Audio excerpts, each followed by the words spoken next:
কুণ্ডং সদোষং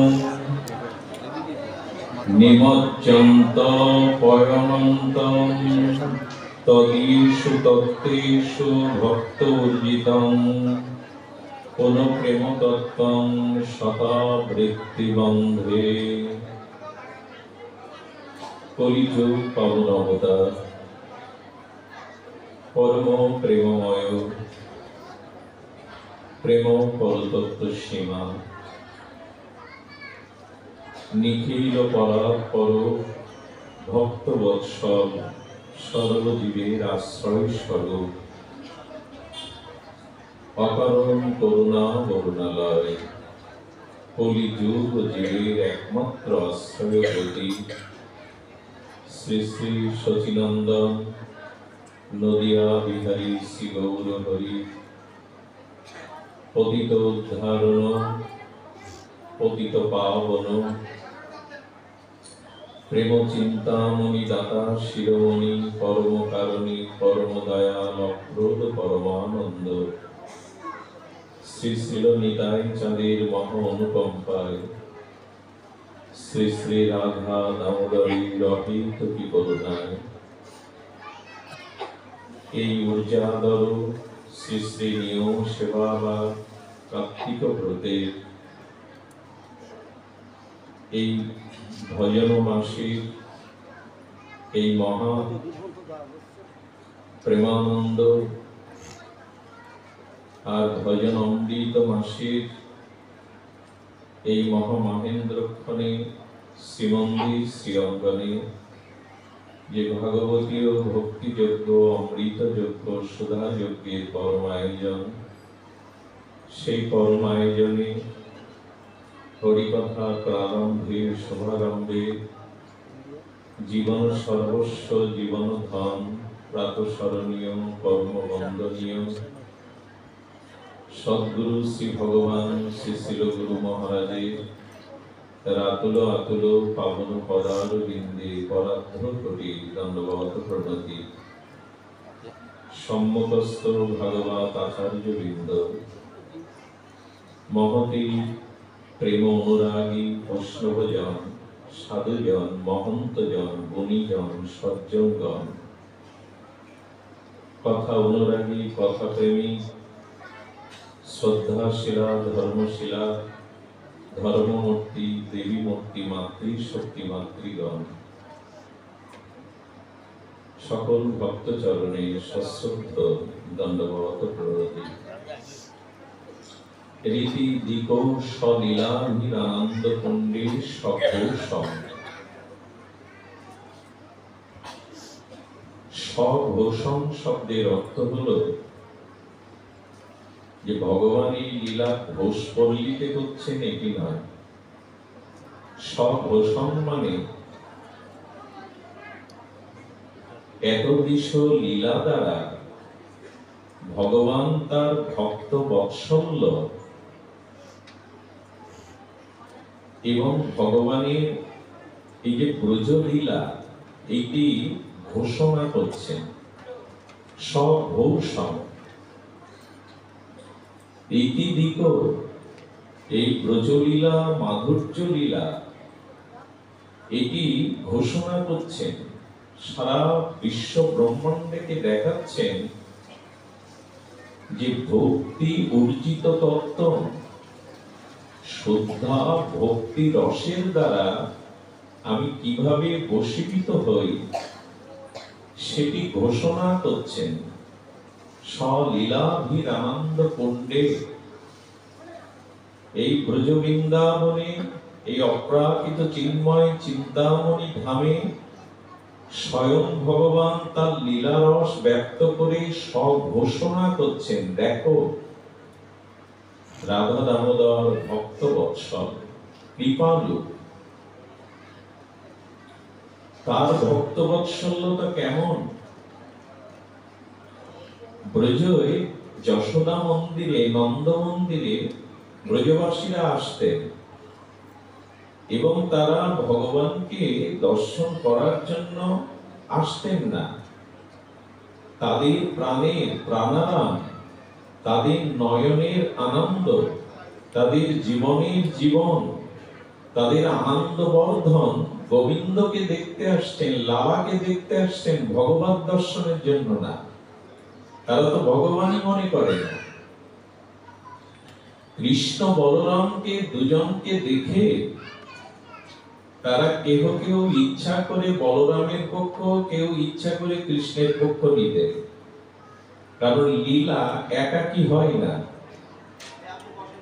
একাকী ন রমতে, রমন বা লীলা, ক্রীড়া, খেলা এগুলি একাকী হয় না। এই জন্য ব্রজবাসীরা, ব্রজগোপীরা এবং ভাগ্যবতী, মহাভাগ্যবতী ব্রজাঙ্গনাগণ তারা দুই ভাগে ভাগ হয়ে যেতেন, কেউ বলরামের পক্ষে, কেউ কানাইয়ার পক্ষে। তো দুই পক্ষ যখন হলো, তখন কৃষ্ণ বলরামকে যশোদা মায়ের স্নেহের আঁচলে দেখে তারা আলোচনা করতেন বলরামের শক্তি বেশি। আর কৃষ্ণ পক্ষের যারা, তারা বলে উঠত, কোথায় বলদেব, কোথায় বলরাম, আমাদের কৃষ্ণের কাছে কোন শক্তি কি টিকে থাকে? আচ্ছা, এই কথা শোনানোর মানে কি? তারা দুটো পক্ষ তৈরি করছে। ভগবান এখানে ভক্ত বৎসল্য গুণে কতটা মোহিত, এই ব্রজলীলাতে, দামোদর লীলাতে যখন দুটি পক্ষ হয়ে যাচ্ছে, তখন দুটো পক্ষই বলছে, আচ্ছা কৃষ্ণ যদি বলরামকে বলের দ্বারা হারাতে পারে, এরা বলছে কখনোই না। যদি হারাতে পারে, আমরা মুঠো মুঠো সন্দেশের নাড়ু দিয়ে দেবো, মাখন দিয়ে দেবো। আচ্ছা, বলরামের পক্ষে যারা, তারা বলছেন আমাদের বলদেব যদি জিতে যায়, কৃষ্ণ তো হেরে যাবেই, বলে তাহলে বলদেবকে আমরা পুরস্কারের মালা আর এমনি করে নাড়ু দেব। যেই নাড়ুর কথা বলেছে, মাখনের কথা বলেছে, দুই ভাই চোখে চোখে বলছে হয়ে যায়। এখন ভগবান কি বুঝতে পারছে না ওদের মনের কথা? তারা কৃষ্ণ বলরামের এই মাধুর্য লীলা দর্শনের জন্য সকাল সকাল গৃহকর্ম ছেড়ে নন্দমন্দিরে এসছেন। তাদের লক্ষ্য এই দুটো পক্ষ সৃষ্টি না করলে দুজনের লীলা দর্শন করানো যাবে না। এই যেন ক্রীড়ানো পুতুলের মতো যেভাবে নাচাচ্ছেন ব্রজবাসীরা, সেভাবেই নাচছে কৃষ্ণ বলরাম। আর তখনই দুই ভাই কুস্তি করার জন্য, কে কার বেশি বল, এইটি প্রস্তাবনা করার জন্য দুজনেই কুস্তি লড়ছেন। কখনো কৃষ্ণ নিচে পড়ে যাচ্ছে, তখন বলদেবের দলের লোক হাততালি দিয়ে বলছে এই দেখ কার বল বেশি। আবার পুনরায় যখন কৃষ্ণ ভরে উঠছেন, তখন হাততালি দিচ্ছেন। লীলাগুলো একটু কল্পনা করুন তো, দুটো নাড়ুর লোভে বিশ্ব ব্রহ্মাণ্ডের গোলমালিক স্বয়ং ভগবান এমন করতে পারে? এই দেখো জগৎ, বেদে যাকে ব্রহ্মা বলছে, বেদে যাকে সর্বেশ্বর বলছেন, অচিন্তনীয় তত্ত্ব বলছে, অবাক মনসাগোচর বলছে, যাকে বাক্যের দ্বারা, মনের দ্বারা, কোনো কিছুর দ্বারা প্রকাশ করা যায় না, তারা ভক্তের বিগলিত ভক্তির ধারায় বিবশ হয়ে আজ মারামারিও করছে একটু নাড়ুর লোভে। এইটি অন্যখানে পাওয়া যাবে না। এটা ব্রজলীলা ছাড়া কোথাও এই সন্দেশ নাই, এই বার্তা নাই। তো এক একজন উপরে ওঠে, নিচে ওঠে, এই করেই লীলা। দুইজন জিতেছে বলে হাতে তালি দিয়ে নাড়ু তাদের হাতে দেয়। এই লীলা স্বঘোষণ গোবিন্দ ঘোষণা করছেন, দেখো জগৎ, দেখো বিশ্ব ব্রহ্মাণ্ডের সকলে, ভক্তির দ্বারা আমি কতটা অর্জিত হই। ভক্তি তদীয়েষু তত্ত্বেষু ভক্তি অর্জিতম। তত্ত্ব জানো যে ভক্তির দ্বারাই, ভক্তের ভব্য ভাবনার দ্বারাই একটু নাড়ুর লোভে অনন্ত বিশ্ব ব্রহ্মাণ্ডের কুলমালিক আত্মকাম পুণ্যকাম ভগবান আজ ভাইয়ের সাথে, দুটি শক্তির সাথে, আর তারা মারামারি করছে, শক্তি প্রদর্শন করছে ভক্তের ভক্তিতে বশ হয়ে। শুধু কি তাই, প্রভাতে একদল গোপী এসেছে। আর এই গোপী নন্দ মন্দিরে, যশোদা মন্দিরে আসবে তো কৃষ্ণের জন্যই, লালার মুখ দর্শনের জন্যই।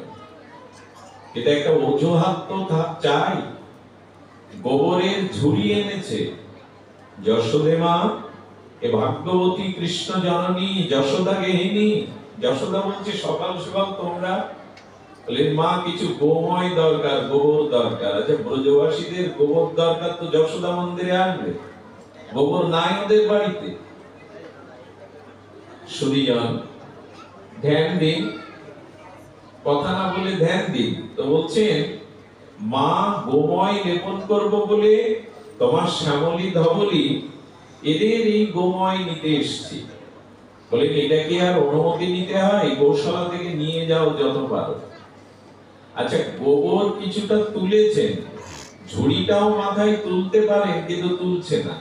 আসলে গোবর নেওয়ার অজুহাতে কাকে দেখতে এসছে ওরা? কাকে দেখতে এসছে?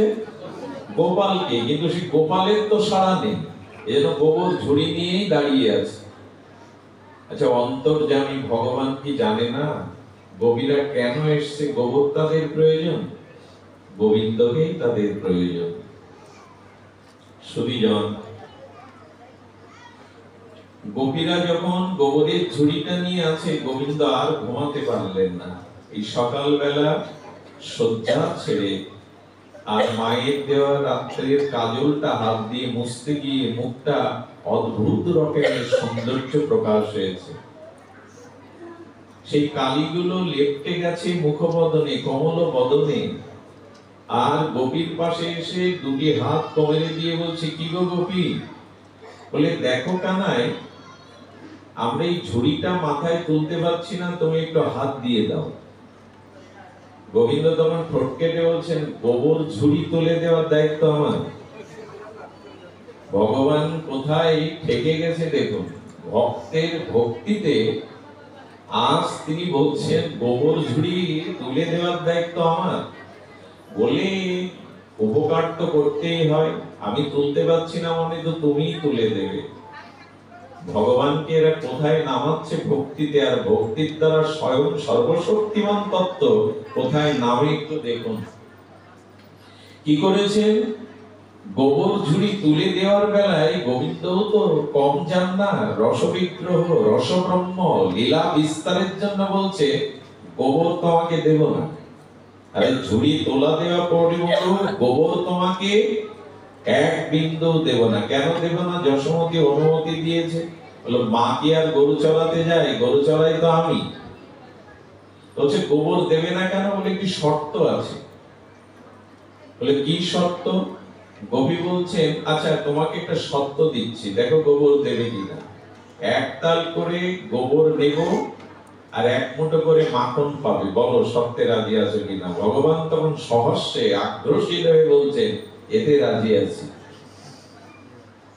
স্বয়ং ভগবানকে কোথায় এরা ভক্তির দ্বারা নামিয়েছে, এক মুঠো মাখনের দ্বারা এক ঝুড়ি গোবর তুলে দেবে। তখন গোবিন্দ বলছেন দেখো আমি তো লেখাপড়া জানি না, তোমরা আমাকে ফাঁকি দিতে পারো, কত ঝুড়ি গোবর তুললে এটা আমি গুনবো কি করে? একটা কথা বলি আপনাদের, গোবিন্দ অঙ্কে খুব কাঁচা, স্বয়ং ভগবান অঙ্কে খুব কাঁচা। আমরা যেমন বলি আমার এই কাজটা করে দাও তোমাকে এই দেব, এরকম অঙ্ক গোবিন্দ বোঝে না। গোবিন্দ একটাই বোঝে তোমার মনটা 16 আনা আমায় দাও আর আমাকে 16 আনা তুমি নিয়ে নাও। এই হলো গোবিন্দ।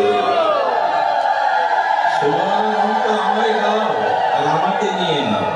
খুব বেশি গণিত বোঝে না গোবিন্দ, বুঝতে চানও না উনি। তো গোপী তখন প্রস্তাবনা দিচ্ছে এক এক ঝুড়ি গোবর যখন নেব আমরা গুনবো কি করে জানো? এক একটা গোবরের বিন্দু তোমার ললাটে চিহ্ন করে দেব, শেষে গুনে দেখবো ক ঝুড়ি নিয়েছে। লক্ষ্মী দেবী যার চরণ সম্বাহন করতে গিয়ে হাত কাঁপে। এ জগতে সব থেকে কমল নির্মল কি জানেন?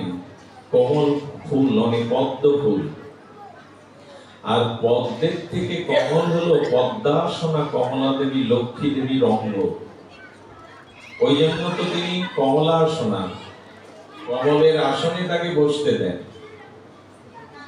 আর লক্ষ্মী দেবীর অঙ্গের থেকে কমল হলো তার করকমল অর্থাৎ হস্ত।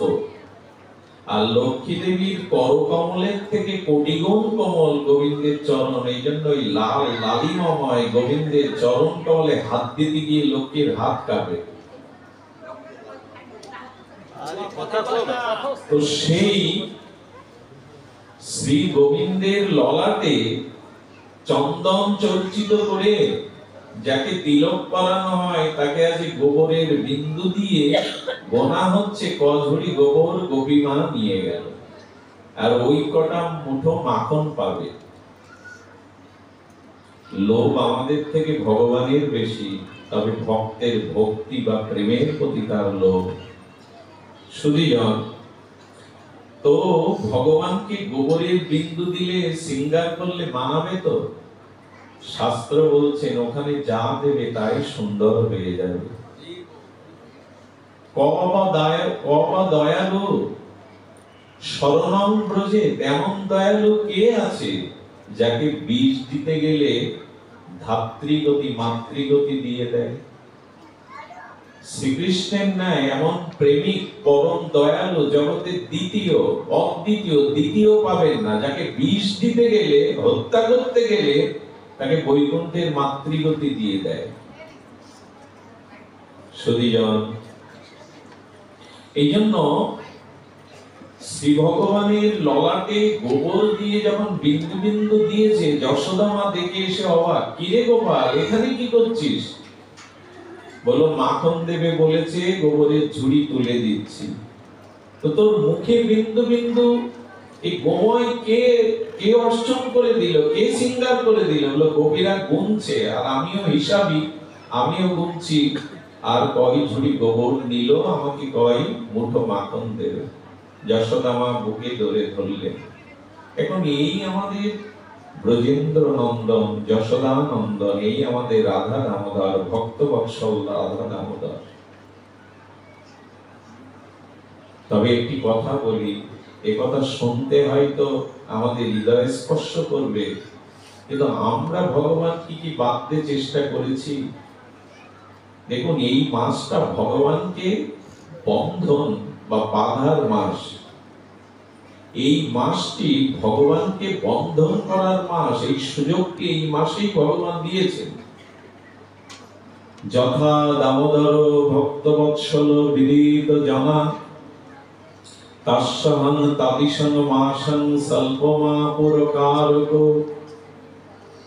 হরিভক্তি বিলাসে বলছেন যে ভগবান যেমন ভক্ত বৎসল, অধরা হয়েও ধরা দিলেন, অনন্ত বিভু হয়েও মায়ের পট্টডরিকার বন্ধনে আবদ্ধ হলেন, তদুপরি ভগবানের ন্যায় এই মাস ভক্ত বৎসল, তাদিশং মাসং, এই মাস ভগবানের ন্যায় ভক্ত বৎসল।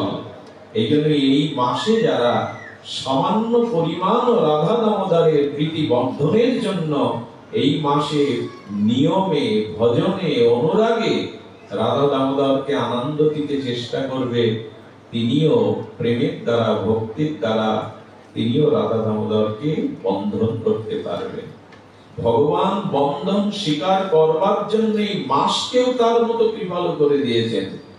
তাস্যহং তাদিশং মাসং।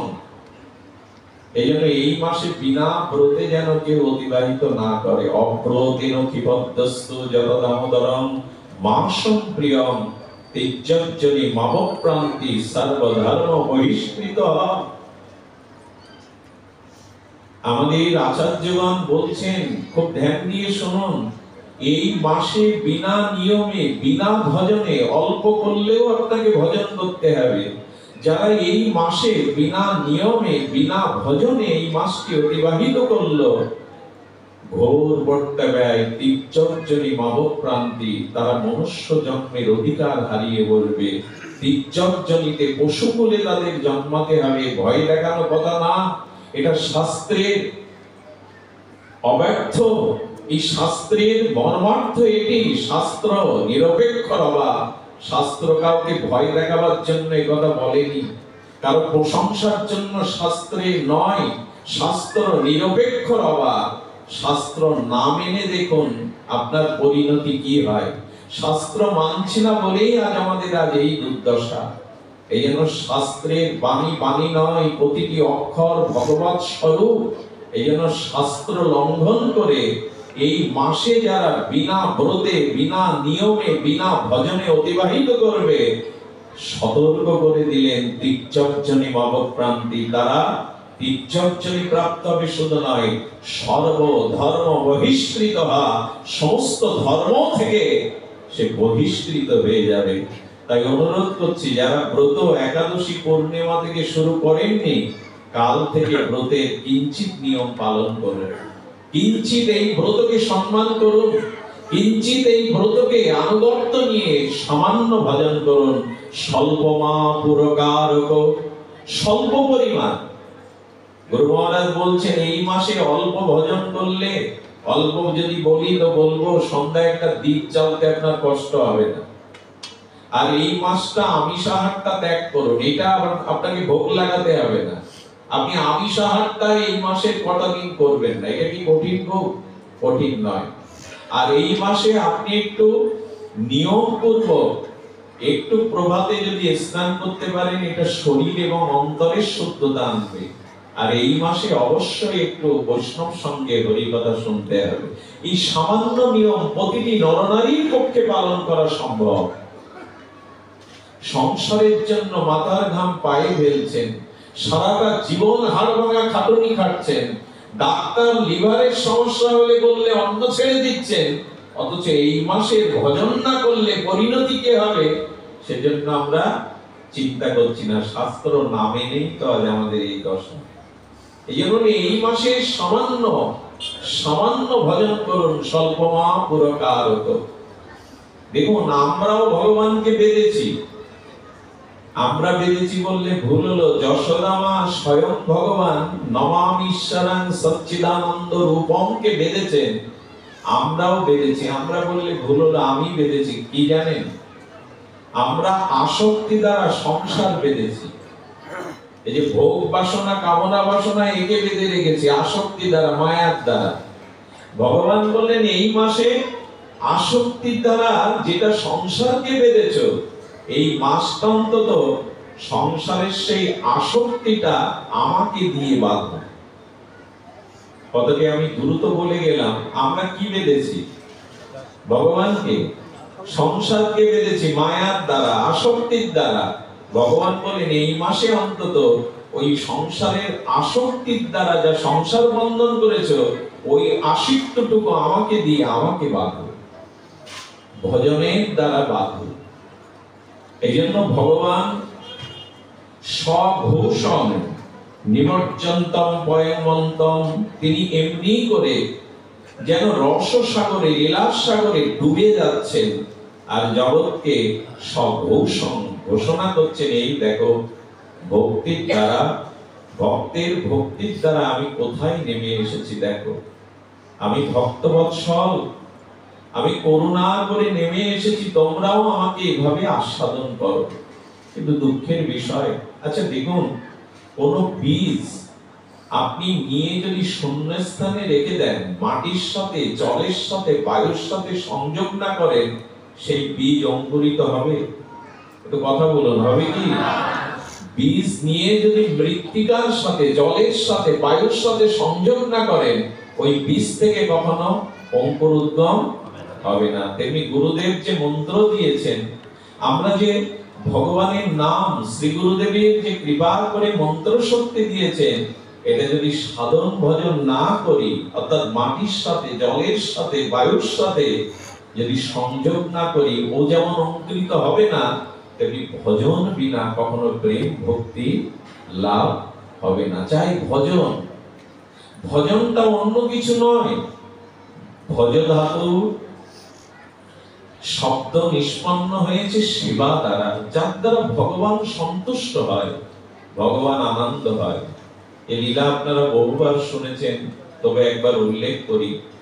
ভগবান সন্তুষ্ট হন কিসে? ভজনের দ্বারাই সন্তুষ্ট হন। তবে সেটা কেমন ভজন মনে পড়ে তো আপনাদের?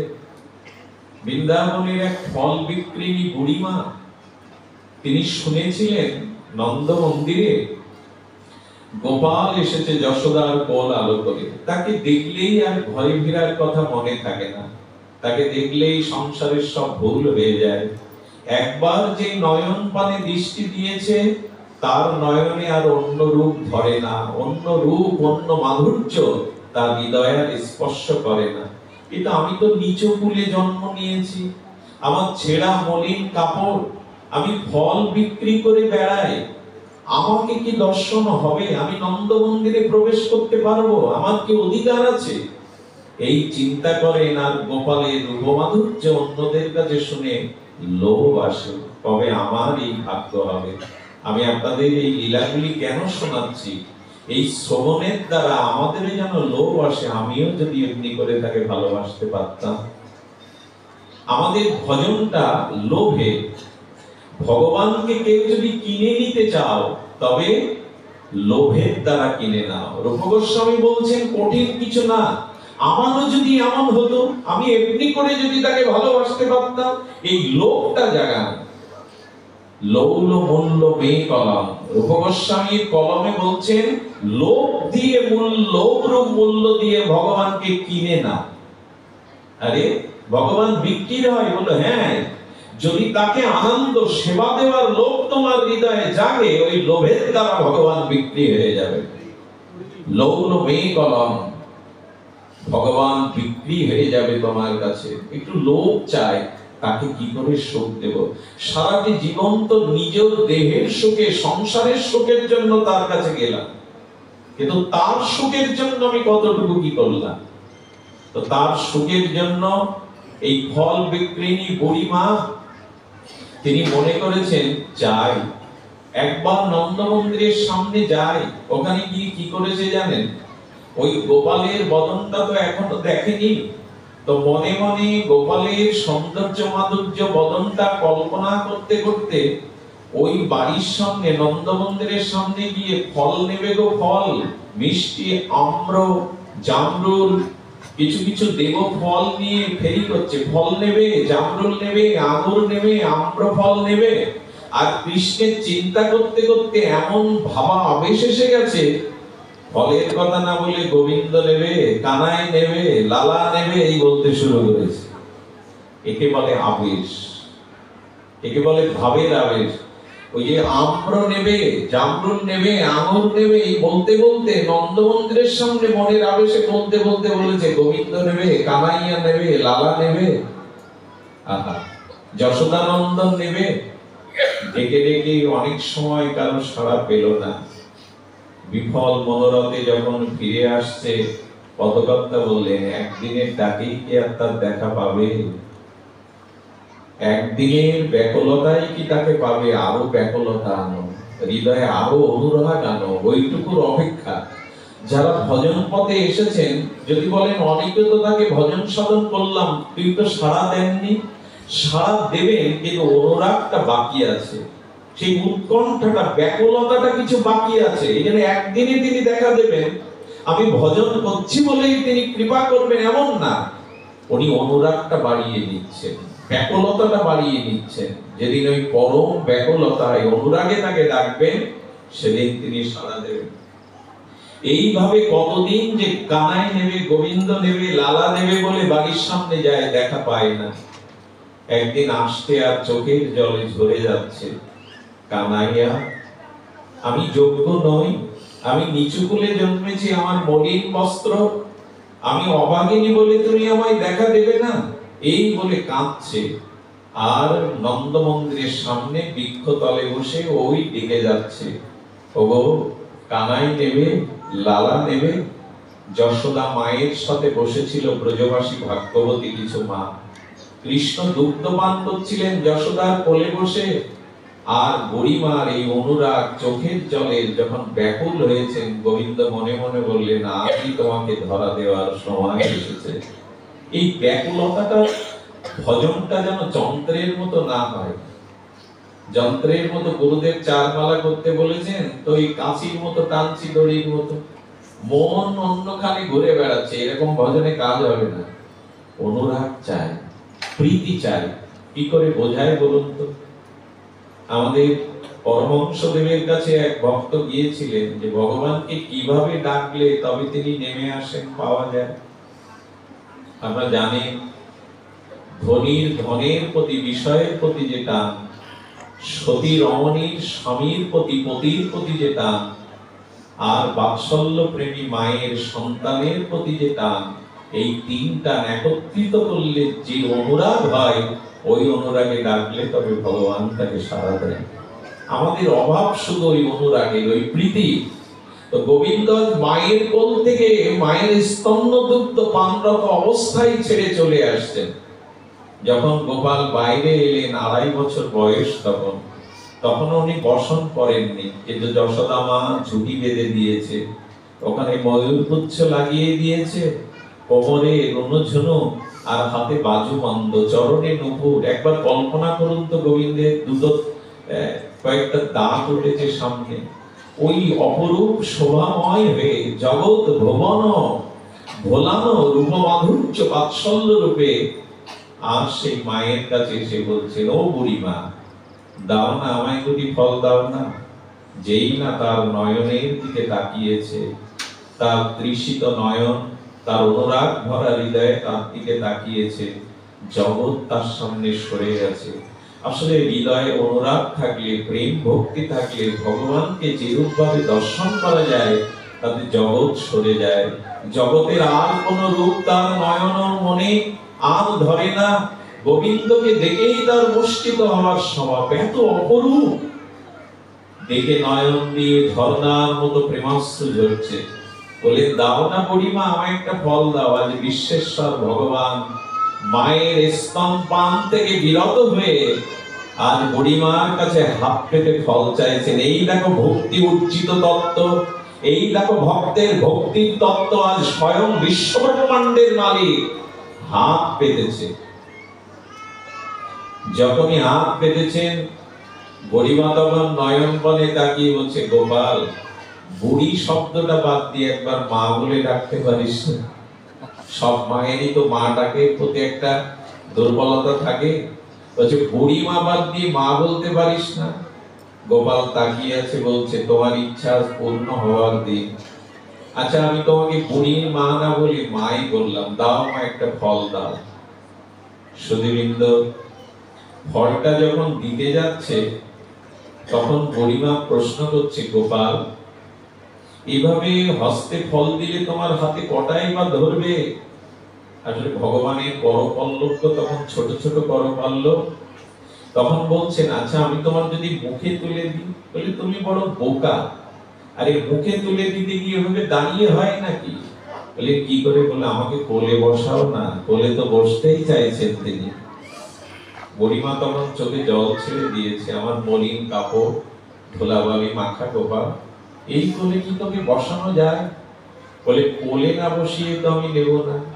এই হলো উজ্জিত তত্ত্ব ভগবান। বুড়িমার মলিন বসন, আর কোলে বসে বলছে, বুড়িমা দাও না, যদি দিতে হয় আমার মুখে তুলে দাও।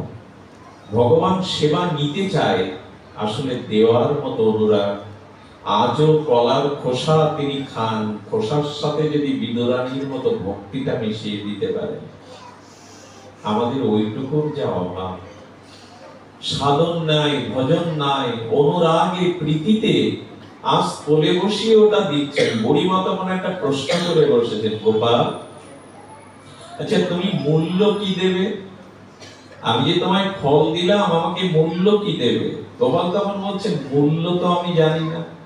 আমি আপনাদের এইটুকু জানাতে চাই, ভগবানের কাছে কোনো বাসনা নিয়ে যাবেন না। মূল্য অর্থাৎ দেওয়া নেওয়া এই ভাব নিয়ে যাবেন না। উনি মূল্যটা বুঝতে চান না। বললেন, মূল্য কাকে বলে তো জানেন? বলো, কেউ কিছু অর্পণ করলে তাকে কিছু দিতে হয়। বললো, ব্রজবাসী মায়েরা আমাকে মাখন খাওয়ায়, ননীশ্বর খাওয়ায়, বিনিময় তো কিছু চায় না। তুমি চাইছো কেন? আচ্ছা, যখন চাইছো আমি তোমাকে দেব, বিনিময় কিছু দেব। মনে আছে আপনাদের, অল্প কিছু ধান হাতে করে নিয়েছে, তা মুঠোটা ভালো করে আটতে জানে না। এই অঙ্গুলির 500 দেশ দিয়ে ধানগুলো প্রায় পড়ে গেছে। যা 2-4টে ছিল বুড়ির ঝুড়িতে এসে দিয়ে দিয়েছে। বুড়িমার আর ঘরের কথা মনে নেই, সংসারের কথা মনে নেই, আবেশে তিনি আবেশে যমুনার কূলে এসে দেখলেন ঝুড়িটা ভারী হয়ে গেল। ঝুড়িটার ওপর থেকে পদ্মা সরিয়ে কি দেখলেন জানেন? ওই দু চারটে ধান থেকে সব সোনার মোহর হয়ে গেছে, হীরের মোহর। আচ্ছা, আপনি আমি কি করতাম এটা হলে? আপনি আমি হলে তো খুশি হতাম, মোহর পেয়েছে, আর অভাব থাকবে না। যমুনার তীরে গিয়ে মোহর গুলো ছুঁড়ে ফেলে দিয়ে যমুনা কি বলেছিল জানেন? তোমাকে সামান্য দুটি ফল দিয়েছি, তাতে তুমি সোনার মোহর করে ফিরিয়ে দিয়েছো। এখন ভাবছি জীবন যৌবন সব কেন তোমাকে দেইনি, বড় ভুল করেছি, কেন সর্বস্ব তোমাকে দেইনি। আচ্ছা, এই বুড়িমার গতি কি হলো? সুখদেব গোস্বামী লিখে যাননি ভাগবতে। আচার্যগণ কি বলেছে জানেন? ওই দিনই গোবিন্দ তাকে আত্মসাৎ করে নিত্য গোলকে নিয়ে নিয়েছিলেন, আর তাকে জগতে রাখেননি, আর তাকে জগতে রাখেননি, তাকে আত্মসাৎ করে নিয়েছিলেন। আমার বলবার অভিপ্রায় হলো এই সেবাটুকু তাকে দিন। সংসারে যাদের জন্য সারা জীবন করছেন, এটা কর্তব্য, করতে হবে, কিন্তু এদের জন্যই শুধু আপনি আসেননি। এবার তার দিকে একটু সেবা ভাবনা বাড়ান, তার সুখের চিন্তাটি একটু করুন। এই দামোদর ব্রতে মাহাত্ম্য কি? ভক্তির দ্বারা এই ভগবানকে এই বাধা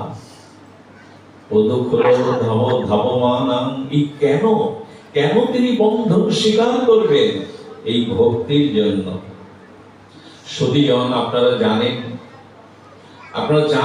তবু এর মধ্যে টিকাকারগণ, গোস্বামীগণ অদ্ভুত রসায়ন, অদ্ভুত তত্ত্বের সংমিশ্রণ করেছেন। আচ্ছা, এই দুই আঙুল সম্পর্কে আমরা অনেক জেনেছি। বারবার দুই আঙুল কেন? 4 আঙুল কম পড়তে পারতো না? 3 আঙুল কম পড়তে পারতো না? 2 না হয়ে 1 আঙুল কম পড়তে পারতো না? কি মনে হয় আপনাদের? আঙুল কেন দুটো কম পড়বে? তত্ত্ব কি? কেন 4 আঙুল পড়তে পারতো, 3 আঙুল পড়তে পারতো, বা 1 আঙুল কম পড়তে পারতো? বারবার এই 2 আঙুল কম পড়ার কারণ ভগবান জগৎকে জানালেন এই লীলার দ্বারা। ওই যে স্বঘোষণ, তিনি ঘোষণা করছেন, এই দেখো, যদি আমাকে বাঁধতে হয় তবে তোমাদেরও এই নিয়ম মানতে হবে, 2 আঙুল তোমাদেরও জানতে হবে এই তত্ত্ব, না জানলে আমাকে বাঁধতে পারবে না। যশোমতী মা ভক্তিতে কোলে পেয়েছে আমাকে, কিন্তু আমাকে যদি বাঁধতেই হয় তবে 2 আঙুল তত্ত্ব তোমরা জানো। এই লীলার জন্যই তো তিনি এটা করছেন, জগৎকে, আমাদেরকে এই লীলা তত্ত্ব জানানোর জন্য তার এই লীলা ঘোষণা। স্বঘোষণ, উনি ঘোষণা করছেন, এই দেখো, এই 2 আঙুল আপনারা জেনেছেন, একটি হলো ভক্তের সাধনা, আর একটি হলো ভক্তের করুণা। আচ্ছা, কুয়োতে আমি পড়ে গেছি, গভীর কুয়োর মধ্যে পড়ে গেছি, আমাকে বাঁচানোর জন্য আপনারা উপর থেকে দড়ি দিয়েছেন। আমি যদি দড়ি না ধরি, কে তুলবে আমায়? তুলতে পারবে তো? ভগবান বলছেন, আমি করুণাটা করে রেখেছি, তুমি শুধু সাধনার দ্বারা করুণাটাকে আশ্রয় করো। আরে, কুয়োর মধ্যে দড়িয়ে না ধরলে আপনাকে কে টেনে তুলবে? সতীজন, আমরা শুধু তার করুণাকে চাই, কিন্তু নিজের সাধনার পাত্রটা ওই 2 আঙুল তো ওইখানে। সাধনার পরিশ্রম হোক, আমার করুণা বিগলিত হবে সেখানে। আচ্ছা, সাধনা এবং করুণা এই 2 আঙুল তো, কিন্তু এখানে তত্ত্ব আছে। এত সহজে আচার্যগণ এই তত্ত্ব মীমাংসা করেননি, খুব গভীরে চলে গিয়ে আমাদের জানতে হবে, খুব গভীর তত্ত্ব আছে। অনেকের যদি ঘুম আসলে তাড়িয়ে দিন। এই মাস ভজনের মাস, এই মাসে অনেকেই জিজ্ঞাসা করে কি খাবো কি খাবো না। এই মাসের অনেক নিয়মের কথা জিজ্ঞাসা করে, কিন্তু এই ব্রত মাসের নিয়ম সেবা, উর্জাদর মাসে সব থেকে শ্রেষ্ঠ নিয়ম কি? সব থেকে শ্রেষ্ঠ নিয়ম, দিনন্তে বৈষ্ণবানাং সঙ্গ হরি কথায়া।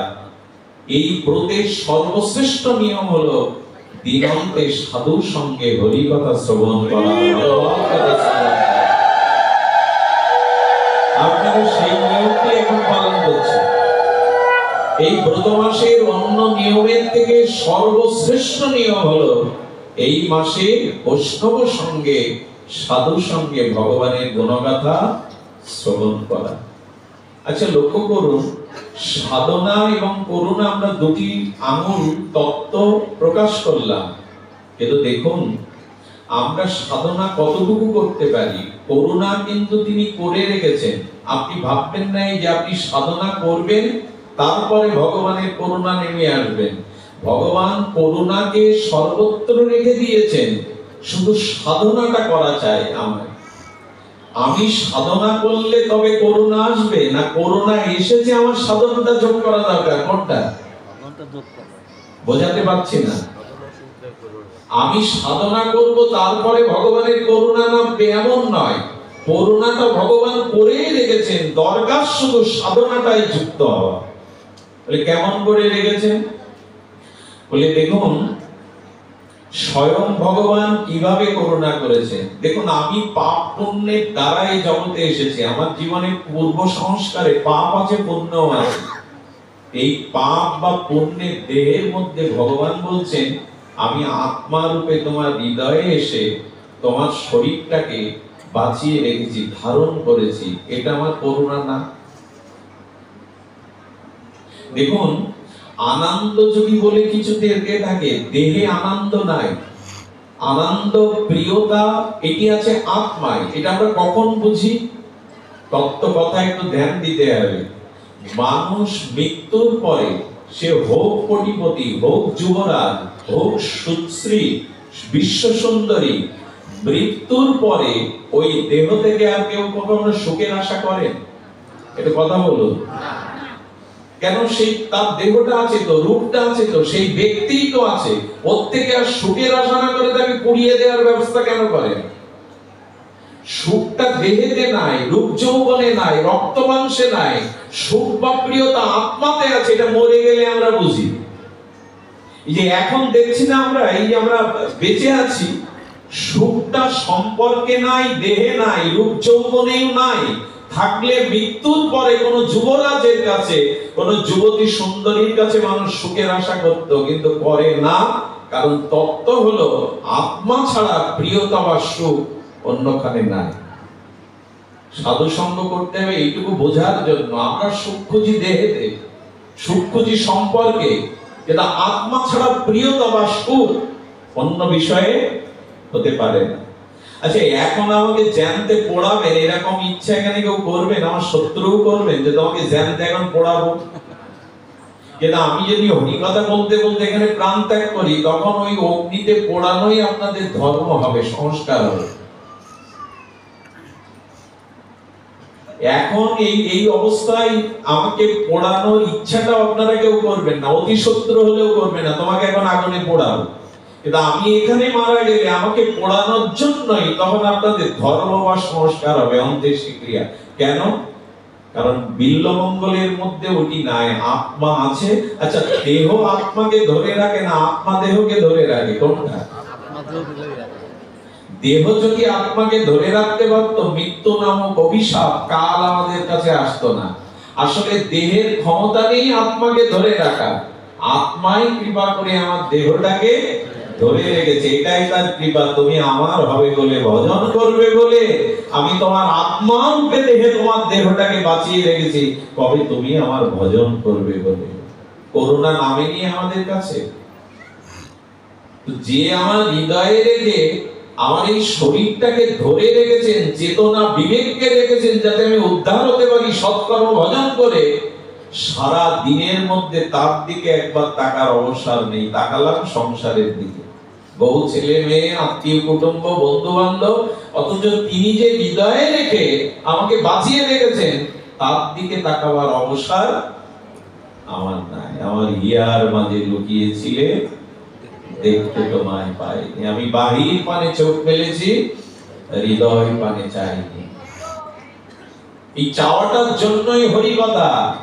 আচ্ছা তার করুণা দেখুন। আচ্ছা ভগবান তুমি হৃদয়ে আছো, তাতে আমরা কি করে তোমাকে উপলব্ধি করব? আত্মাকে দেখবার দৃষ্টি তো আমাদের নাই উপলব্ধির। ভগবান তখন বললেন ওই আত্মার, আত্মা রাম, আত্মারও আত্মা, পরমাত্মা, পরাবস্থা সচ্চিদানন্দ ভগবান হয়ে আমি তোমাদের কাছে বারবার এসেছি। শ্রী রাম হয়ে, শ্রী কৃষ্ণ হয়ে, গৌর হয়ে তোমাকে করুণা করব বলে। চিন্তা করতে পারেন, রাধা কৃষ্ণ মিলিত তনু শ্রী গৌরাঙ্গ এসে পাত্রা পাত্র ন বিচারণ ন কুরুতে ন চ ভীষণ, তিনি পাত্র অপাত্র দেখেননি, সৎ অসৎ দেখেননি। বন্যার জল যেমন সবাইকে জলমগ্ন করে ভাসিয়ে নিয়ে যায়, মহাপ্রভু দাঁড়ে দাঁড়ে গিয়ে, নিতাই চাঁদ দাঁড়ে দাঁড়ে গিয়ে আমাদের ব্রজপ্রেম দিচ্ছেন। আর কি করুণা করবে আপনাকে? দাঁড়ে দাঁড়িয়ে আসছেন, পাত্র অপাত্র বিবেচনা না করে, যোগ্য অযোগ্য বিবেচনা না করে, আর জীবের দ্বারে দ্বারে নিতাই চাঁদ মহা, এর থেকে কি করুণা চান আপনি? আপনার দ্বারে ভগবান এসেছেন বলে। যখন কৃষ্ণ এসেছিল, যখন গৌর হরি এসেছিল, আমি ছিলাম কিনা জানি না, এখন আসছে কোথায়? কেউ যদি দাবি করে এখন করুণা করার জন্য কৃষ্ণ আসুক আমার কাছে, মহাপ্রভু আমার কাছে আসুক, রাম ভগবান আসুক, আমি নেব তার হব। ভগবান বলেন সবসময় আমার যাওয়ার কথা না, তবে তুমি যখন চাইছো তখন আমি আমার করুণা নিয়ে শ্রী গুরু হয়ে আমি তোমার কাছে যাচ্ছি। একবার তার করুণা দেখুন। অনেকেই আমরা প্রশ্ন করি, ভগবান আমায় দেখে না, আমায় কৃপা করে না, আমাকে করুণা করে না। অনেকেই এই ভগবানের কাছেই নালিশ জানায়, আমার দিকে ভগবান তাকায় না। ভগবান বললেন আমি রাম কৃষ্ণ এই স্বরূপেই কারুণ্য ঘন ঘনাত্তম গুরুরূপ কৃপামূর্তি নিয়ে আমি তোমার দুয়ারে দুয়ারে এসেছি। বললেন আচ্ছা, গুরুদেব তো দীক্ষা দিয়ে চলে গেল, শিক্ষা দীক্ষা কার কাছে পাবো? বললেন আমি বৈষ্ণব রূপে, সাধু রূপে তোমার দুয়ারে এসে তোমাকে শিক্ষা দিচ্ছি।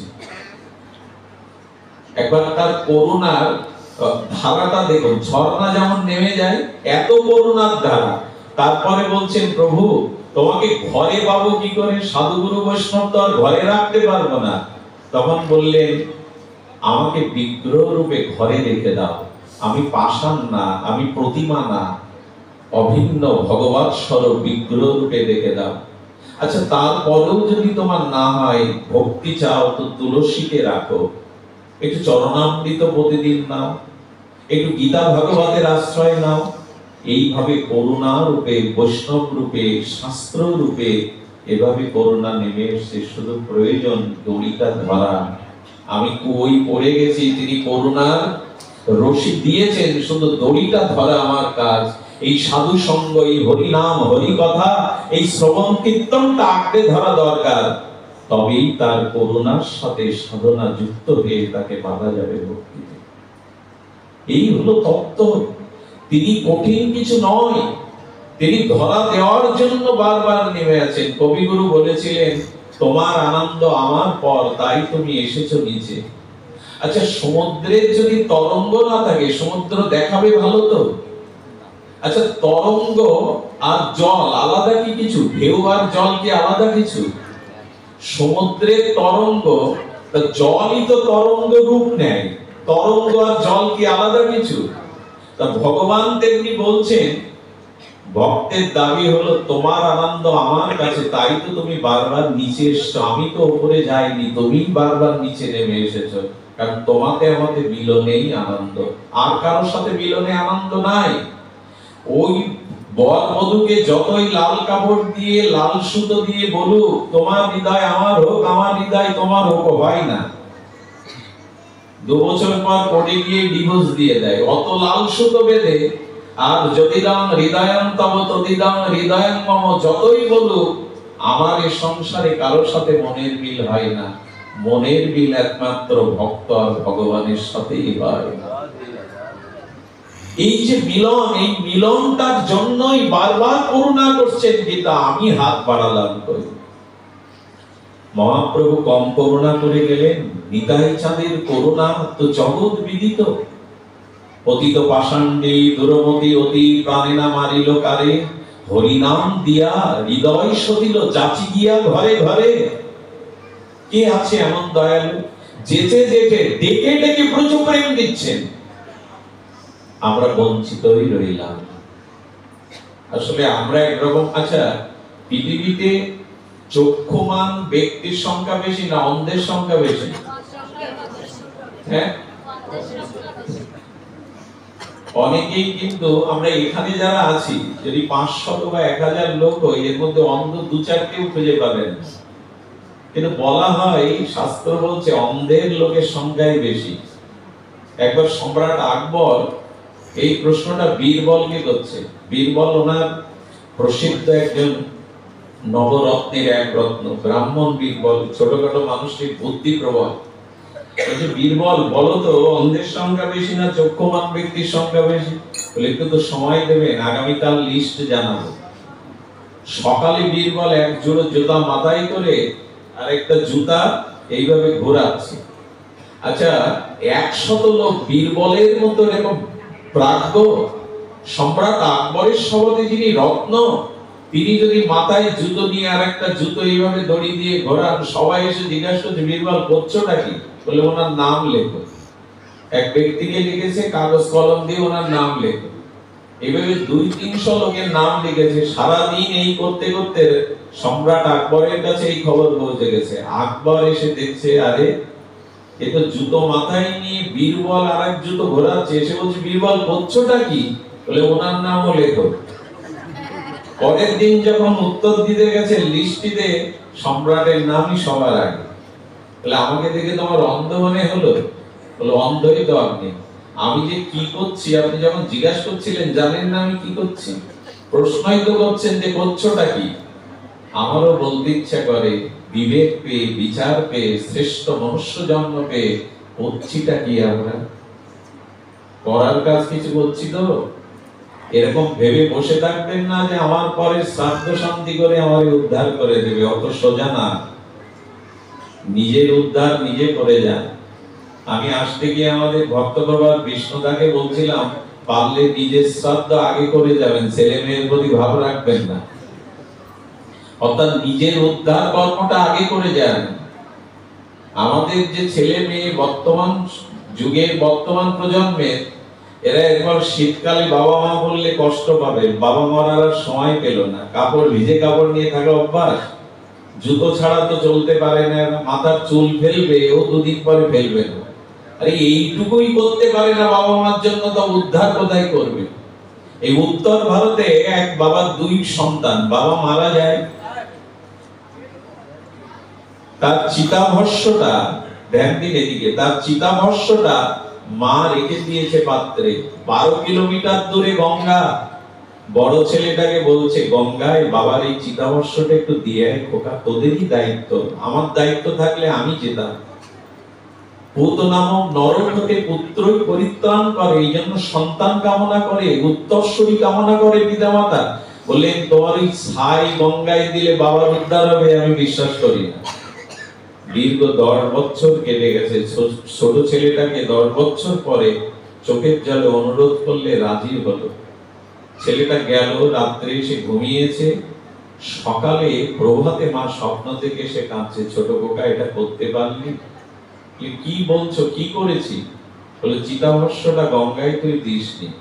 বলে, তুমি এখান থেকে দেখতে পেয়েছো? তোমার দিব্য দৃষ্টি হয়েছে? কোথায় দিয়েছি? বলে, 4 কিলোমিটার দূরে ছিল গঙ্গা, তুই এক ড্রেনের মধ্যে ফেলে দিয়ে চলে এসেছিস। বলে, তুমি জানলে কি করে? বলে, তোর বাবা স্বপ্নেতে কাঁদছে আর বলছে, কেমন সন্তান দেখে আসছে জগতে, যারা পিতার অন্ত্যেষ্টি ক্রিয়া গঙ্গাতে যেতে পারেনি 4 কিলোমিটার দূরে, তোমার সন্তান ড্রেনে ফেলে দিয়ে আসছে। এই সব সন্তানের দ্বারা পিতামাতা উদ্ধার হবে, এরকম ভাববেন না। ভজন সাধন করুন, নিজের উদ্ধার করুন, খুব বড় ক্ষতি হয়ে যাবে। খেয়ে পরে হেসে হাসিয়ে সংসারে থাকাটা ভালো থাকা না, নিজের উদ্ধারের চেষ্টা না করলে, দেখুন আজকে আমরা যে জরা ব্যাধি, রোগ, শোক, ত্রিতাপ, যন্ত্রণা পাচ্ছি, আমাদের এই ভাগ্যটা কে লিখেছে বলুন তো? আমি আপনাদের নিশ্চিত করে, দৃঢ় করে বলছি, আমাদের ভাগ্য ভগবান লেখেনি, বিধাতা লেখেনি। আমাদের ভাগ্যের রচয়িতা আমরা পূর্ব যেমন কর্ম করেছি, সেই কর্ম অনুযায়ী আমাদের ভাগ্যফল লিখিত হয়েছে। এখানে ভগবানের কিছু করার নেই। আমাদের কর্মফল আমরাই লিখেছি, ভগবান না। ভগবান কাউকে কষ্ট দেন না। সূর্য থেকে কখনো অন্ধকার আসে না। কল্যাণময়, চির আনন্দময়, সচ্চিদানন্দ ভগবান হতে কারো কোনো দুঃখ আসে না। আমরাই তৈরি করেছি আমাদের জীবনের ভাগ্য। এই জন্য বাকি যে কতদিন আছে, মৃত্যু তো যে কোনো সময় আসতে আনা দিতে পারে। ভজনে কাজে লাগান। ওই যে বললাম, সুতা দিয়েছেন তিনি, আগলে ধরুন। এই ভবকূপ থেকে উদ্ধারের জন্য নাম, হরিকথা, সাধু সঙ্গের যে কৃপার রশি আমার কাছে এসেছে, কৃপার রশি, সাধন রশি দিয়ে তাকে ধরুন। আচ্ছা, এখন আরেকটা প্রশ্ন আসে, খুব তাত্ত্বিক কথা। এখন তো তাত্ত্বিক কথা মানুষ শুনতে চায় না, লীলা কথা শুনতে চায়, কিন্তু তত্ত্ব না জেনে ভাগবত শুনবেন না। শুধু লীলা কথা দ্বারা আমরা পার হতে, আগে তত্ত্ব জানুন, তার উপরেই লীলা। ভিত ভালো করুন, নালে রানা প্লাজার মতো ভেঙে পড়বে। আগে তত্ত্ব জানুন ভগবানকে, তত্ত্ব জানার উপরেই যোগেন্টি তত্ত্ব। তো আচ্ছা, সাধনা এবং ভগবানের করুণা, এই দুটো যোগ হলে পাওয়া যায়। এর মধ্যে যাদের আমি মুখগুলো দেখছি, চেনা মুখ, এনারা কি ভজন করেন না? আমরা কীর্তনতে হরিনাম করি না?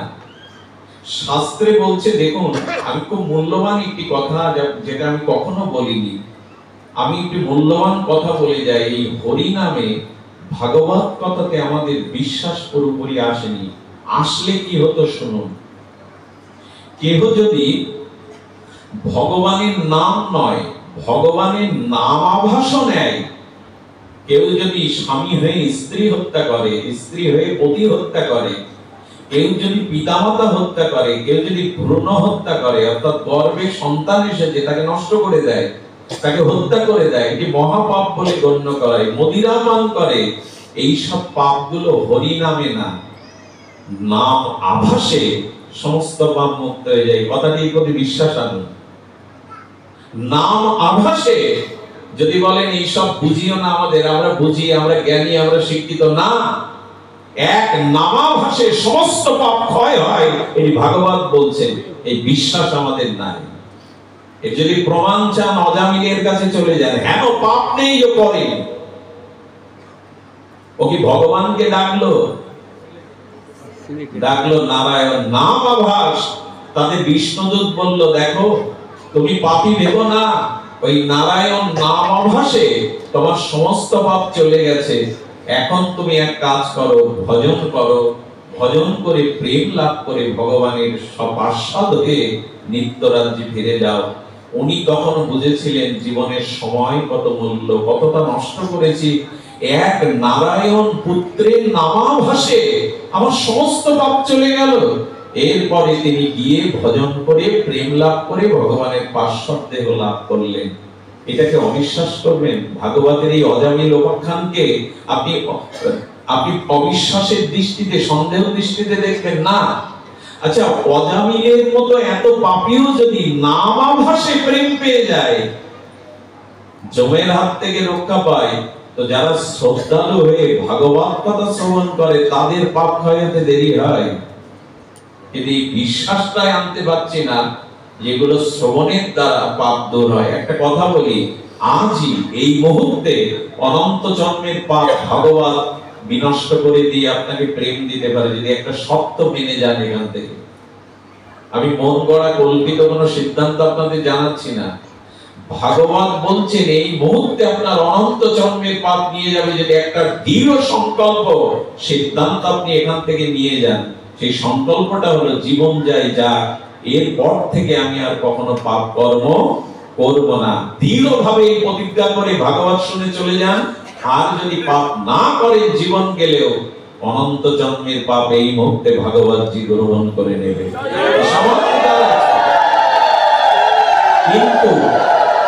কিন্তু পরেও যদি আবার পুনরায় পাপ করেন, তাহলে যে পাপগুলো নষ্ট হয়ে গেছিল ওরা আবার পুনর্জীবিত হয়ে ওর সাথে জুড়ে যাবে। ওই যে পাপগুলো ভগবান নিয়ে নিল, ওগুলো আবার পুনর্জীবিত হয়ে আপনার সাথে জুড়ে যাবে। যদি আমরা বারবার তো এই ভুল করছি, বারবার এই ভুলের সাগরে আমরা হাবুডুবু কাচ্ছি। তাই ভাগবতে প্রতিজ্ঞা করুন, দৃঢ় সংকল্প নিয়ে এতে বিশ্বাস করুন, এক কৃষ্ণ নামে সমস্ত পাপ ক্ষয়, আর কৃষ্ণ নাম লইতে প্রেমের উপজায়। যন্ত্রের মতো ভজন হবে কেন? অনুরাগের মতো ভজন হতে হবে। এখন প্রশ্ন হলো, যারা দীক্ষা শিক্ষা নিয়ে, মালা তিলক নিয়ে আমরা ভজন করছি, আমরাও তো সাধনা করছি, আর ভগবানের করুণা তো আছে, কিন্তু পাচ্ছি না কেন ভগবানকে? ভগবান পেতে বিলম্ব হচ্ছে কেন? এই প্রশ্নের উত্তর আমাদের জানা উচিত। কেন হচ্ছে না? তবে এত যদি তিনি কৃপালু হন, এত যদি দয়ালু হন, তবে সংযোগটা হচ্ছে না কেন? সংযোগটা হচ্ছে না একটা কারণে, সেটি হলো ভগবান বলছেন যে দেখো, আমাকে ডাকছো, কিন্তু সেই ব্যাকুলতাটা তোমার মধ্যে এখনো, উৎকণ্ঠাটা তোমার মধ্যে এখনো আসেনি। এই উৎকণ্ঠা, ব্যাকুলতা, আবেশ কেমন একটা ঘটনা বলি। পদ্ম পুরাণে এই ঘটনাটা আছে। এক লক্ষা বলে একজন বনের শিকারী ছিল। সে ওই শিকার করেই জীবন নির্বাহ করতো। বলুন তো, কোন বিদ্যা শিক্ষা কিছুই নেই, কিন্তু খারাপ মানুষ যখন ভালো হয় না, তখন খুব বেশি ভালো হয়ে যায়। শুধুবৃন্দ, ঈশ্বরকে যারা কামনা বাসনা নিয়ে ভজন করে, এদের থেকে বরঞ্চ নাস্তিক ভালো। তো মূল্যবান একটা তত্ত্ব, একটু মন দিয়ে শুনুন। যারা নিজের সুখের জন্য সামনে ভগবানকে মেশিন বানিয়ে রাখে, নিজের কামনা পূরণের জন্যই ভগবানের কাছে যায়, এদের থেকে নাস্তিকরা ভালো। কারণ নাস্তিকদের কোনো ঘটনা, কোনো কারণে যদি ঈশ্বর বিশ্বাস একবার এসে যায়, তখন আর তারা রত্নাকর বাল্মীকি হওয়ার মতো হয়ে যায়। আর আমার মতো আস্তিক যারা কামনা বাসনা নিয়ে ভগবানকে ডাকে, এদের পরিণতি কি হয় জানেন? ছেলে পাস করেনি, ছেলেটা মেডিকেলে চান্স পায়নি, এই কারণে তখন তার কি আসে জানেন? অনেক ডাকলাম, অনেক করে দেখলাম, আসলে ভগবান বলে কিছু। ধীরে ধীরে তার ভগবানের প্রতি আস্থা ও বিশ্বাস কমে যায়। এখন কোন কামনা বাসনার জন্য ভগবানের কাছে যন্ত্র মতো তাকে সামনে রাখবেন না, এতে নাস্তিকতার থেকে অবিশ্বাস আপনার মধ্যে এসে যাবে। আচ্ছা, ভগবান সেটাই আপনাকে দেবেন যেটা আপনার কল্যাণ হবে, যেটা অমঙ্গল হবে, সেটা চাইলেও আপনাকে দেবেন। পাড়ার মোড়ের দোকানদারের কাছে একটা বাচ্চা 5 টাকা নিয়ে ব্লেড চাইলে দেবে, কিন্তু মা দেবে না।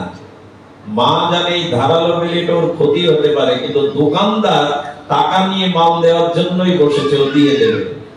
গোবিন্দ রাধারানী জানেন এটা পেলে ওর ভক্তি নষ্ট হবে, এই জন্য দিচ্ছেন না, এটা তার করুণা। এই উপলব্ধিটা ভজন না করলে আসে না। তুমি যা ভালো বোঝো আমাকে তাই দাও, এইভাবেই তাকে বলতে হয়। এই জন্য কামনা বাসনা নিয়ে ভজন করতে করতে আমাদের অনুরাগটাই কমে গেছে, প্রীতিটাই কমে গেছে। তো এই ভক্ত, বনের ভক্ত, একদিন ভগবত কৃপায় ওম সভাকে হরিকথায় গিয়ে বসেছে। আর পরম বৃন্দাবনের আচার্য ব্যাখ্যা করছেন যে ভগবান কথা বলে তার এত ভালো লেগেছে, চরণে প্রণাম করে বলছেন, আমাকে একটা উপদেশ দেবেন? আমি কিন্তু খুব পাপী, আমি জন্তু জানোয়ার শিকার করে সংসার চালাই, ব্যাদ আমি, আমার কোনো বিদ্যা নেই, শিক্ষা নেই। অতি সরল দেখে, মনের কথা খুলে বলা দেখে মাথায় হাত দিয়ে বললেন, একটা কাজ কর, তোর কৃপা হবে, তুই আজ থেকে যা পাবি একটু ঠাকুরকে ভোগ লাগিয়ে পাস, একটু ভগবানকে দিয়ে পাস। এই কথাটা বর্ষির মতো, গীতের মতো বেঁধে গেছে ওর জীবন। এরপরেও যা পায় ভগবানকে একটু দিয়ে পায়। একদিন হঠাৎ করে একটা জামরুল খেতে গিয়ে ওর মনে নেই, অনেক দিনের অভ্যাস তো, ও যখন গলায় দিয়ে বসেছে, তখন গলা থেকে বের করতে গিয়ে আবার গলারই এখানেই বেঁধে গেছে। ও বারবার চেষ্টা করছে উপরে তোলার। ওই যে আজ নিবেদন করা, এই দেখুন ব্যাকুলতা কাকে বলে, উৎকণ্ঠা কাকে বলে, আজকে তো নিবেদন করা হয়নি। এই জন্য ওখান থেকে বারবার বের করার চেষ্টা করে, যখন দম বন্ধ হওয়ার উপক্রম, কোন রকমে চেষ্টা করতে পারেনি, ধারালো ছুরি নিয়েছে। সারা জীবন তো কোনো পুণ্যকর্ম করিনি, ভজন করিনি, বরং মহাত্মা একটা কথা বলে দিল, আর আমি মরিও যদি, দেহ যদি যায়, তবু তার কথা লঙ্ঘন করবো না। ছুরি দিয়ে ছুরি চালিয়ে দিল। ওইখান থেকে বের করে যখন গোবিন্দ বলতে গেছে, সাক্ষাৎ ভগবান প্রকাশ হয়ে গেছেন। আমি গল্প শোনাতে এই ব্যাসপীঠে বসিনি, প্রকাশ হয়ে বললেন, ওরে ব্রহ্মার 50, তুই বৈকুণ্ঠের 550 তোকে দিতে পারি, একটা জামরুল ফল নিবেদনের জন্য গলা কেটে দিয়ে বের করে আমাকে নিবেদন করছিস?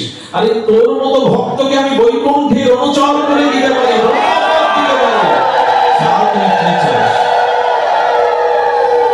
গলাতে হাত বুলিয়ে দিলেন। আর ভগবান দর্শনে প্রেম এসে গেল। চরণে পড়ে বলল, ব্রহ্মা পদ চাই না, বৈকুণ্ঠ চাই না, সামান্য একটু নিবেদনের জন্য যদি তোমাকে পাই, আমি জন্ম জন্মান্তরে তোমার ভজন করতে চাই, এই কৃপা করো। তোমার ভজনটা করে যেতে চাই, এই কৃপা করো।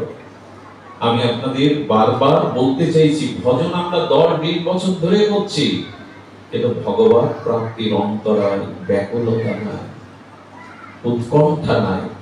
এই উৎকণ্ঠা ব্যাকুলতার ভজনই হলো প্রকৃত ভজন। ব্রজের দিকে তাকিয়ে দেখুন, শ্রীরাম বৃন্দাবনের দিকে তাকিয়ে দেখুন, তাদের ভজনের উৎকণ্ঠা, ব্যাকুলতা। এই ব্যাকুলতায় আমাদেরকে অনুরাগ এনে দেবে। এই প্রীতি অনুরাগে না ভজন করলে তাকে পাওয়া যাবে না। শুধু যন্ত্রের মতো, নিয়ম রক্ষার মতো ভজন, এটি ভজন নয়। শুধুবৃন্দ, এই জন্য অনুরাগ নিয়ে ভাগবত শ্রবণ করুন।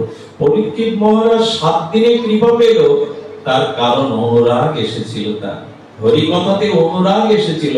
আপনাদেরও যদি অনুরাগ আসে, এমন করে হবে। আরে আপনারা গোকর্ণের উপাখ্যানে শুনেছেন, সেই ধুন্ধুকারী প্রেতাত্মা, তার আত্মার উদ্ধার হয়নি, ভূত প্রেত হয়েছে, সেও ভাগবত শুনে বৈকুণ্ঠ চলে গেল। ভাগবত বললে এই দেখো, ভাগবত মহিমা বলছে এই দেখো, যদি সাধু মুখে ভাগবত শুনতে পারো, প্রেতাত্মাও বৈকুণ্ঠ পায়। এটা অসম্ভব কোনো কথা না।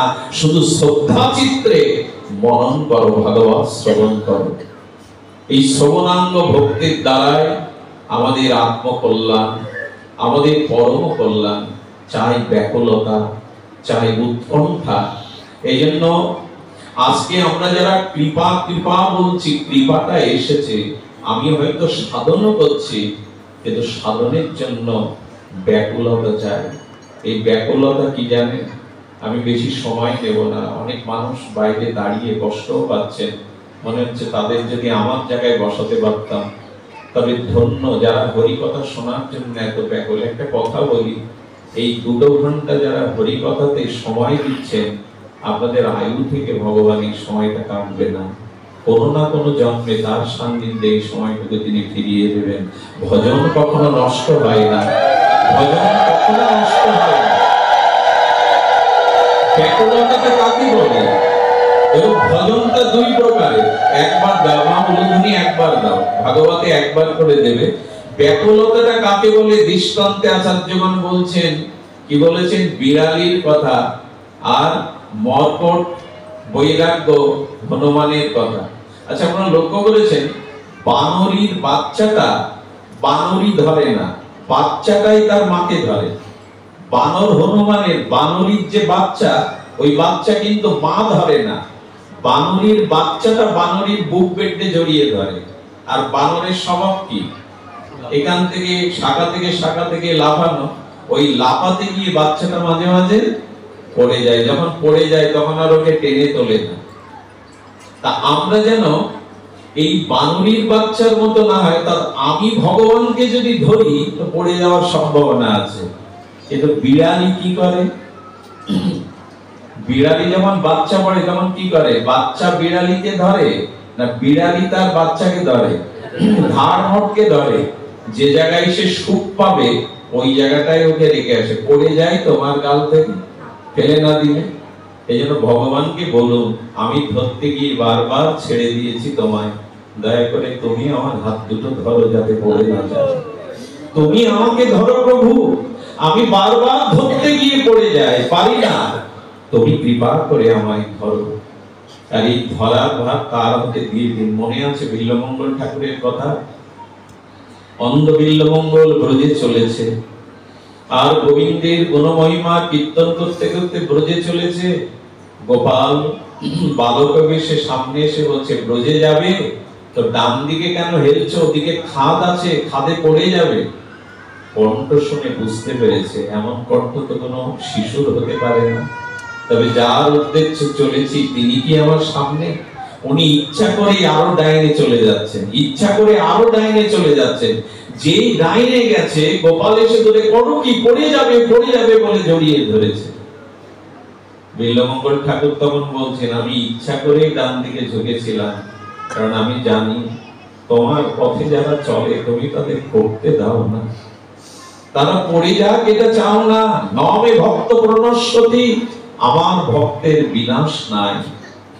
ভগবান এই প্রতিজ্ঞা করেছেন, আমার ভক্তের বিনাশ নাই। দেখুন, ভরত হরিণ শিশুর মায়াতে দুজন্ম পিছিয়ে গেল, কিন্তু পতন হয়নি। আমার ভজন করলে পতন হবে না, হয়তো একটু সময় লেগে যাবে, পিছিয়ে যাবে। একবার যে আমার চরণাশ্রয় করে ভজন করেছে, দৃঢ় প্রতিজ্ঞায় ভগবান বলছেন, নমে ভক্তা প্রণস্পতি, আমার ভক্তের বিনাশ নেই।